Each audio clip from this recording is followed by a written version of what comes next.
My name's Victor the Snake Man. Benjamin? My mom has the same birthday as you, March 22nd. On behalf of everybody here, I'd like to thank you for coming to FreedomFest. Oh, dear, thank you. I worked for Sam Kinison and George Carlin in Hollywood. Wait a minute, I can't hear each precious word. I worked for Sam Kinison and George Carlin for Hollywood, so I've seen a lot of comedians make fun of your overacting with their impressions. My overacting? Yes. My overacting? I didn't believe it until I grew up watching KTLA in LA. On Thanksgiving, we had the Twilight Zone marathons. You always had 2 episodes every year. That was the only time I've ever seen you overact. Well, I mean, as I wouldn't said, over-respond. No, over-respond. No, in fact, I'll under-respond. That very well may be, in your opinion. On the other hand, those 2 episodes of the many Twilight Zones they made are 2 of the most popular that have ever been made. So. Hey, I have a question. Can you quote poetry? I don't think I could quote.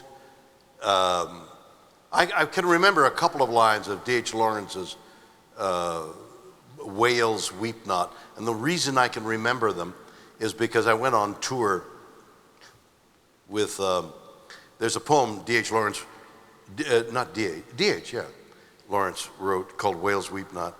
And I had heard the sounds of whales in a record. Beep, wah, beep, wah, beep, that kind of thing. And I had been reading this poem on Whales Weep Not, so I put together, just in my living room, they say the sea is cold. So the Los Angeles Philharmonic is at Hollywood Bowl, and the head guy calls me up. He says, would you do a thing for us? And I said, well, I've got this weird thing that I really know in my living room, but I don't know how it'll go in front of an audience, but I'll give it a try. And in front of 18,000 people, I come out, and the first sounds are,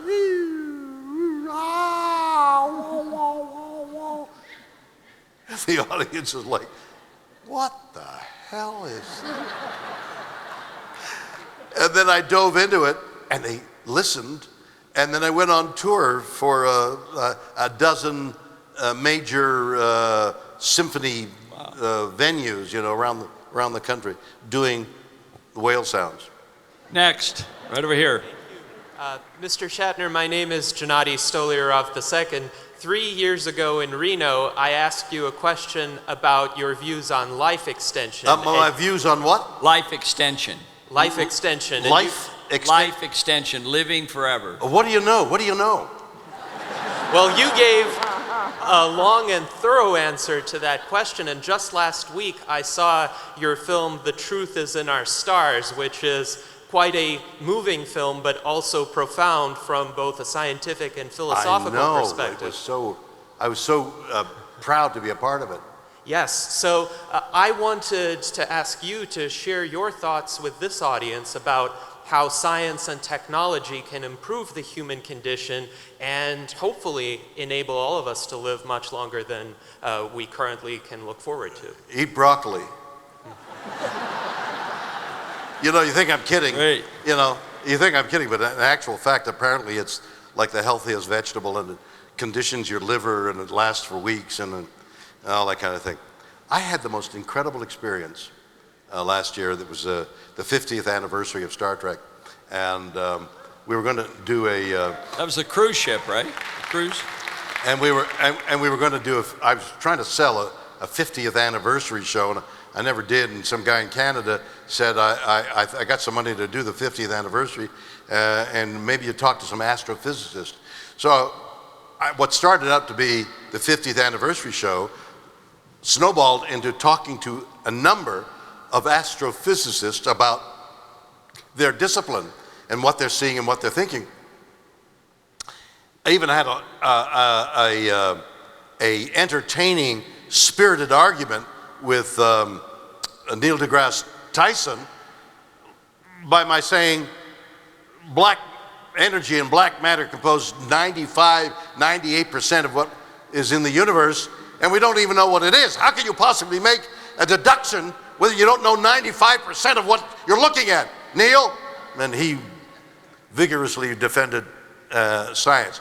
I ended up interviewing Dr. Stephen Hawking. And when we got the okay, we had sent prepared questions so he could write out the answers to the questions. But then when I got there and they wheeled him in and I'm looking over his shoulder, he's sitting beside me here and the cameras are all there, and he's got a little whisk here by his cheek, and by twitching his cheek ever so slightly, he can move the cursor so he can spell out letter by letter what his answer to anything would be. So it's there on the little computer screen, and I'm looking at the computer screen, and he had said, I'll answer Bill's questions, but I want to ask Bill a question. So they wheel him in, I'm looking, and then this mechanical voice says and answers whatever questions they were. And I had to ask the questions verbatim, so they were in cards there. And then he was finished answering, and I said, Dr. Hawking, what was your question for me? And now he began to laboriously write out, what is your favorite episode? Oh, well, what does that have to do with horses? That's the question. Right. All right, my goodness. question over here. Yes, Mr. Shatner, Steve from Baltimore. Hey, Steve. Greetings. There isn't a Democrat in Baltimore anymore, is there? Lots of Democrats. Okay. Not many Libertarians. No, it's Republicans. There are not any Republicans in Baltimore, Definitely not. according to Mr. Trump. Okay. But you're certainly aware of Star Wars, as The well what? as Star Wars. Do it? Star Wars? That's not in Wikipedia. I don't Right. see that anywhere. Now, Star Trek was based on a universe controlled by the Federation with all kinds of rules that the All kinds of Enterprise rules. that the Enterprise often moved around. Yeah. Star Wars showed the problems of major control by a all-powerful entity. Wow. Which type of world would you like to see in the future? What was the question? What? So which one, which world? Universe would you want to be Would I, in as ones the of captain rules of and the regulations, Free Enterprise? or ones that are free? Is that the question? You got it. The one with rules and regulations paid me.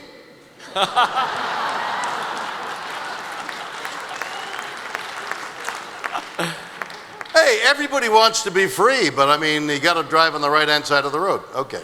Over here. Good evening. I'm Robert. I'm a student from Southern California, and I've always enjoyed your work. As a matter of fact, when I was a kid, I would spend hours trying to imitate you. What's the imitation? I don't get it. What imitation? Well, numerous commentators, for instance, point to your unusual speech patterns and your, That's true. But That's why I mean, we it like makes your audio. Anyway, in that spirit, I was wondering if you'd give us one rousing Denny Crane. Oh, Denny Crane. One. So wait a Denny minute. Crane. You went from trying to imitate me Yes. to asking me to do a loud Denny Crane. I mean, the authentic version is what we all want. There's no authentic version. Every Denny Crane had its own identity. The terrace scene, that was pretty cool. The which? The terrace scene. Oh, the scene up the balcony. Oh, yeah. I appreciate that. I feel stupid doing those things. People come and say, do Denny Crane. I don't want to do Denny Crane. Good for you. Denny Crane. Okay, another question. Hi, my name's Jo Jensen, and thanks again for being here. I'm a female business owner. You know, I raise money for my company. How did you get money to start? So that's actually my question. I put in my own money, just to be honest. But I know you didn't mean any harm or disrespect by your example earlier. However, have you considered that kind of making fun of serious situations that women face in the workplace and challenges here might condone that discussion? I just would love to give you an opportunity to kind of discuss that further, because it is pretty serious, and I know that you didn't mean any harm by that. So I would just love to give you that opportunity. Not only did I not mean any harm, I hope you realize how admirable I thought their actions were. Actually, I have 3 daughters who have had three female grandchildren. So I'm surrounded by women. I even have a female Doberman. So, and I've had more than one wife. So my very actions bespeak my admiration, my love, and adoration of women, and how enormously bright, in the same ratio that men are, that women are. I mean, they're bright. They're worthy of equal pay and all that stuff. I advocate. I mean, my girls got to make a living. I am all for everything you want for women. I want them equally, okay? Thank you. So that this political correctness that we're all dying under, if I can't tell a story about admiration about women who wouldn't sleep with a guy for $1 million.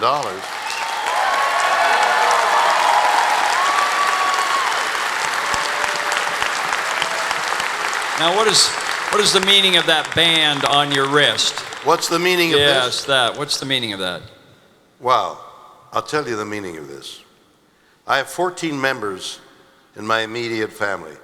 My girls, their husbands, my grandchildren, and one grandchild got married. Damn his hide, he's gonna have great-grandchildren one of these days. I hope I die before that happens.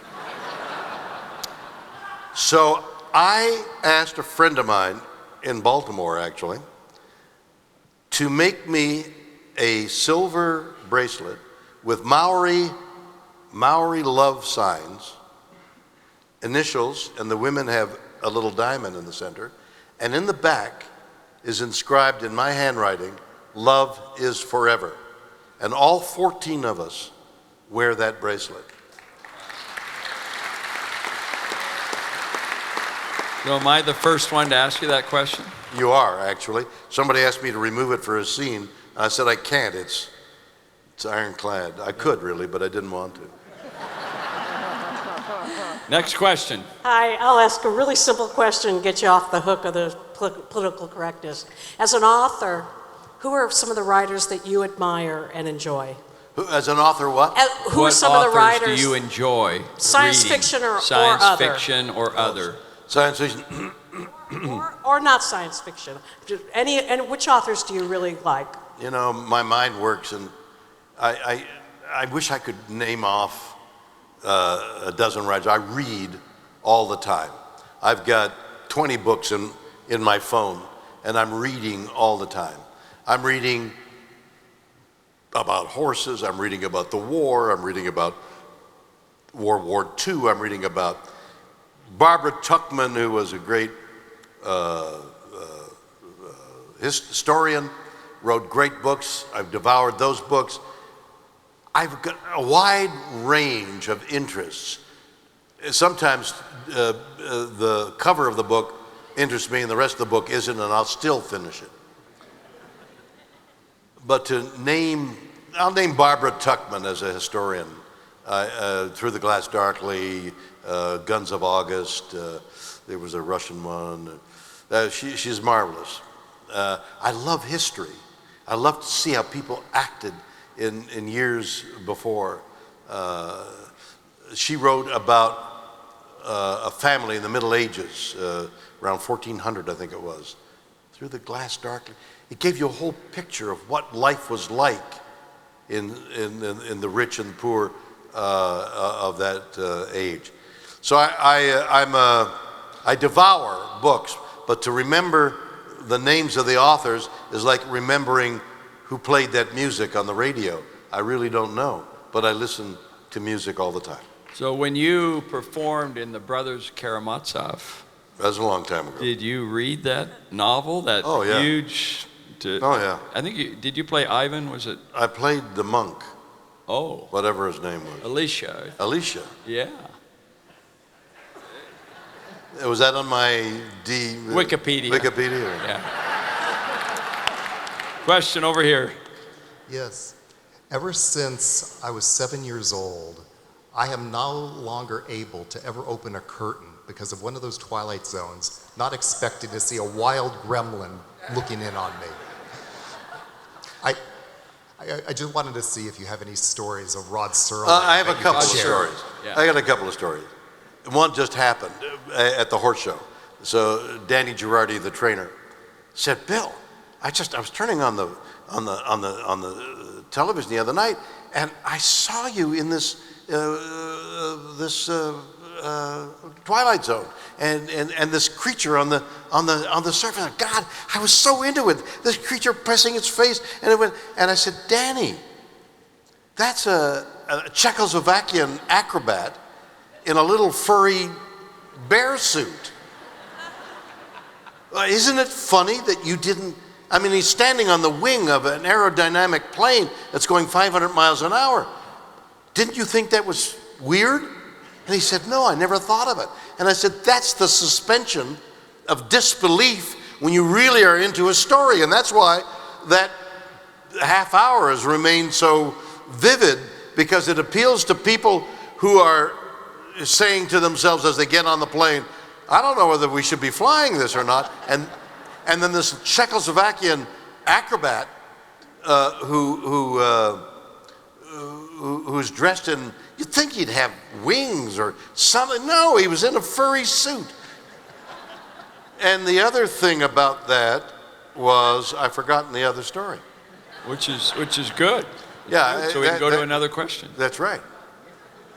All right. Hello, good to see you. My name is Stephanie Curtis. I'm from Brooklyn, and I just wanted to know, what are your thoughts about the advancement in technology today, especially with virtual reality, and do you wish that that was present in the time of filming Star Trek?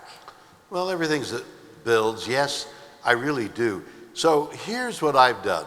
A virtual reality company and I have come to an agreement just last week. The lawyers had to work out a whole new clauses and contracts, contractual things, because once they make a virtual reality image of me, and I've watched their technology, they go into the muscles. They can make you say and do anything, and with the new technology of which I saw, it's startling.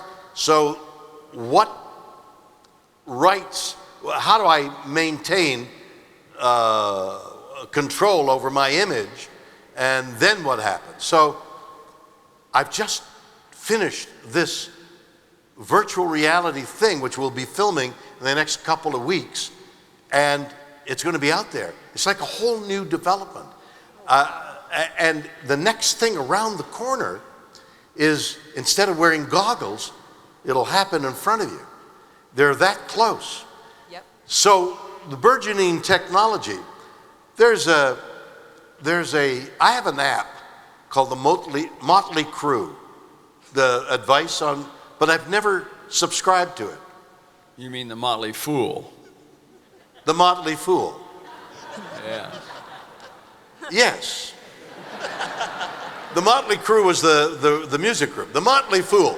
Okay, so I've never opened them up. For $5, if you open this up, we'll tell you what stock to buy. Yeah. So I read the stuff leading up to the name, and then I try and guess the name. Okay? So I've never opened it up. So what's happening in the Motley Fool is, momentarily, something's going to happen that's going to take over our lives. It may be out of iPod. It may be the Apple. It may be coming out of Apple. So I don't know what Motley Fool is telling me to buy. But I think it's out of Apple because of my association with people in the field. There's an event happening whereby there'll be a device and you'll order everything around you. For the air conditioning to go on, the doors to lock, and somebody to make love to somebody. Some weird, it's going to take over your life, this thing. And I don't know what it is. But if you subscribe to Motley Crue and pay their fee, Motley Fool. My service is cheaper, by the way. Is it really? Yeah. All right, here's a question for you. Oh. What is going to happen that the fool who wants to make me a fool, what's going to happen? Well, I think the best thing you can do is quote from my book, The Maxims of Wall Street. What maxim should I follow? To err is human, but to be paid for it is divine. Is that your book? Yeah. So if I buy your book, Oh, yeah. that maxim will haunt me. Yes. That's what I think Motley Fool is doing. How about this one? Nothing will make the spirit fly higher than finding a bargain when you're the buyer. And nothing will make the spirit sink deeper than finding it later a whole lot cheaper. That's the fear that holds us back. Now, we've run out of time, but I do want to ask you the toughest question you've ever been asked in your entire life. Are Will you I ready get for back this? on Lucy? Yes, I will. That's a good one, but here's the question. You've lived a long life. What is the most important lesson in life? Everything sounds so trite when you repeat what is so well known. But I've been without it, and I've been with it. I've been without it for a long time, and I've had it for a long time. I've spent my life erecting structures to have it all the time. And that is simply love.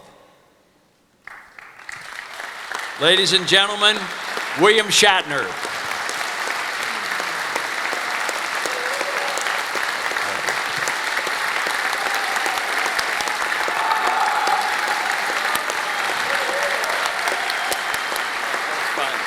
Great fun. That was good. Thank you. Thank you. Tomorrow, what we're doing. So that was wonderful. I think I was almost in tears at some of the answers there.